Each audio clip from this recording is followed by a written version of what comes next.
ಮಹಿಳೆಯರಿಗೆ ಉಚಿತ ಬಸ್ ಪ್ರಯಾಣ ಅಂತ ಹೇಳ್ತಾರೆ, ಗಂಡು ಮಕ್ಕಳನ್ನು ಬಸ್ನಲ್ಲಿ ಓಡಾಡ್ತಾರೆ. ಇವತ್ತು 30% 40% ಬಸ್ಸಿನ ಟಿಕೆಟ್ ದರ ಜಾಸ್ತಿ ಆಗಿರ್ತಕ್ಕಂಥದ್ದು, 40% ಜಾಸ್ತಿ ಆಗಿದೆ. ಇವತ್ತು ನಾನು ಈ ವೇದಿಕೆ ಮೂಲಕ ಹೇಳಬೇಕೋ ಬೇಡ ಗೊತ್ತಿಲ್ಲ.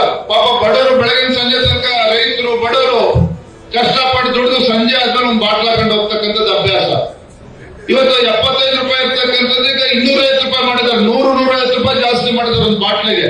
ಅಂದ್ರೆ ಒಂದು ಕೈಯಿಂದ ಕೊಡ್ತಕ್ಕಂಥದ್ದು ಮತ್ತೊಂದು ಕೈಯಿಂದ ಕಿತ್ಕೊಳ್ತಾ ಇರ್ತಕ್ಕಂಥ ಕೆಲಸ ರಾಜ್ಯ ಸರ್ಕಾರ ಮಾಡ್ತಾ ಇರ್ತಕ್ಕಂಥದ್ದು. ಯಡಿಯೂರಪ್ಪ ಮುಖ್ಯಮಂತ್ರಿ ಇದ್ದಾಗ ಈ ನಾಡಿಗೆ ಎಷ್ಟೊತ್ತು ಅನ್ನವನ್ನ ಕೊಡ್ತಕ್ಕಂಥ ರೈತ ತನ್ನ ಹೊಲಕ್ಕೆ ಟ್ರಾನ್ಸ್ಫಾರ್ಮರ್ ಅನ್ನ ಹಾಕೊಂಡು ಎಲೆಕ್ಟ್ರಿಸಿಟಿ ತೆಗೆದುಕೊಳ್ಬೇಕು ರೈತ ಅಂತ ಹೇಳಿದ್ರೆ 25,000 ರೂಪಾಯಿ ಕಟ್ಟಿದ್ರೆ ಸಾಕಾಗ್ತಾ ಇತ್ತು. ಇವತ್ತೆಷ್ಟಾಗಿದೆ? 3 ಲಕ್ಷ ರೂಪಾಯಿ ಆಗಿದೆ. 3 ಲಕ್ಷ ರೂಪಾಯಿ. ನೀವು 2,000 ರೂಪಾಯಿ ಗೃಹಿಣಿ ಕೊಡೋದು ಬಿಡಿ, ಫ್ರೀ ಬಸ್ ಚಾರ್ಜ್ ಬಿಡಿ, ಫ್ರೀ ಬಸ್ ಕೊಡ್ತಕ್ಕಂಥದ್ದು ಬಿಡಿ. ಒಬ್ಬ ರೈತ ತನ್ನ ಹೊಲಕ್ಕೆ ಇವತ್ತು ಟ್ರಾನ್ಸ್ಫಾರ್ಮರ್ ಹಾಕೊಂಡು ಎಲೆಕ್ಟ್ರಿಸಿಟಿ ಕನೆಕ್ಷನ್ ತಗೋಬೇಕು ಅಂತ ಹೇಳಿದ್ರೆ ಹಿಂದೆ 25,000 ಕಟ್ಟಬೇಕಾಗಿತ್ತು, ಈಗ 3 ಲಕ್ಷ ರೂಪಾಯಿ ಕಟ್ಟಬೇಕು ಕಾಂಗ್ರೆಸ್ ಸರ್ಕಾರದ ಆದೇಶದ ಪ್ರಕಾರ. ಇವತ್ತು ಸಬ್ ರಿಜಿಸ್ಟರ್ ಆಫೀಸ್ಗೆ ಹೋದ್ರೆ ಇದು 20% 30% ಇವತ್ತು ಅಲ್ಲೂ ಕೂಡ ಜಾಸ್ತಿ ಆಗಿರ್ತಕ್ಕಂಥದ್ದು. ಸ್ಟಾಂಪ್ ಡ್ಯೂಟಿಗಳು ಕೂಡ, ಹಾಲಿನ ದರ ಜಾಸ್ತಿ ಆಗಿದೆ. ವಿದ್ಯುತ್ ದರ ಪರ್ ಯೂನಿಟ್ 4 ರೂಪಾಯಿ 20 ಪೈಸೆ ಇದ್ದಿದ್ದು ಅದು ಕೂಡ ಇವತ್ತು 7 ರೂಪಾಯಿ 20 ಪೈಸೆ ಮಾಡಿದ್ದಾರೆ. ಅಂದ್ರೆ ಹಾಲಿನ ದರ ಜಾಸ್ತಿ ಮಾಡಿದ್ದಾರೆ, ಕರೆಂಟ್ ದರ ಜಾಸ್ತಿ ಆಗಿದೆ, ಬಸ್ಸಿನ ಟಿಕೆಟ್ ದರ ಇವತ್ತು ಜಾಸ್ತಿ ಆಗಿದೆ. ರೈತರು ಟ್ರಾನ್ಸ್ಫಾರ್ಮರ್ ಹಾಕೊಳ್ಳೋಕೆ ಕೊಟ್ಟರೆ ಅದನ್ನು ಕೂಡ ಇವತ್ತು 3 ಲಕ್ಷ ರೂಪಾಯಿ ಕಟ್ಟಬೇಕಾಗಿದೆ. ಅಷ್ಟೇ ಅಲ್ಲ, ಹಾಲಿನ ದರ ಜಾಸ್ತಿ ಮಾಡೋದ್ರಿಂದ ಲಾಭ ರೈತರಿಗೆ ಬರ್ತಾ ಇಲ್ಲ. ಅಂದ್ರೆ ಎಲ್ಲಿ ಹೋಗ್ತಾ ಇದೆ ದುಡ್ಡು? ಅಂದ್ರೆ ಈ ಸರ್ಕಾರ ಏನಿದೆ ಕಾಂಗ್ರೆಸ್ ಸರ್ಕಾರ ಜನರ ಕಣ್ಣಿಗೆ ಮಣ್ಣಿರ್ತಕ್ಕಂಥ ಕೆಲಸ ಮಾಡ್ತಾ ಇದ್ದಾರೆ. ಒಂದು ಕಡೆ ಅಭಿವೃದ್ಧಿ ಇಲ್ಲ, ಮತ್ತೊಂದು ಕಡೆ ಸರ್ಕಾರದಿಂದ ಯಾವುದೂ ಕೂಡ ಪ್ರಯೋಜನ ಇಲ್ಲ.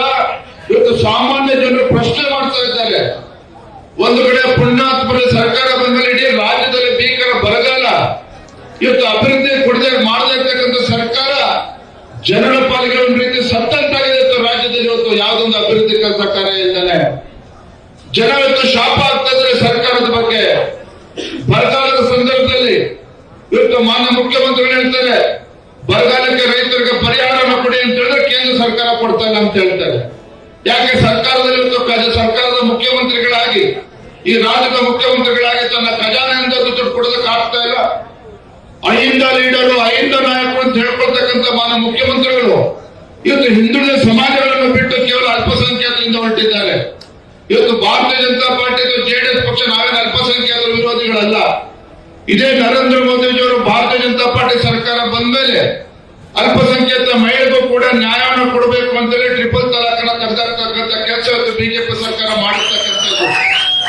ಆದ್ರೆ ಇವತ್ತು ರಾಜ್ಯದ ಮುಖ್ಯಮಂತ್ರಿಗಳು ಬಡವರ ಬಗ್ಗೆ ಮೊಸಳೆ ಕಣ್ಣೀರು ಹಾಕ್ತಕ್ಕಂಥದ್ದು, ರೈತರ ಬಗ್ಗೆ ಮೊಸಳೆ ಕಣ್ಣೀರು ಹಾಕೊಂಡು ಇವತ್ತು ಮಹಿಳೆಯರಿಗೂ ಕೂಡ ಸುರಕ್ಷತೆ ಇಲ್ದಿರ್ತಕ್ಕಂಥದ್ದು, ಒಂದು ರೀತಿ ದರಿದ್ರ ಇಡೀ ರಾಜ್ಯಕ್ಕೆ ಬಂದಿರತಕ್ಕಂಥದ್ದು ಸರ್ಕಾರ ಬಂದ ಮೇಲೆ. ಆತ್ಮೀಯ ಕಾರ್ಯಕರ್ತ ಬಂಧುಗಳೇ,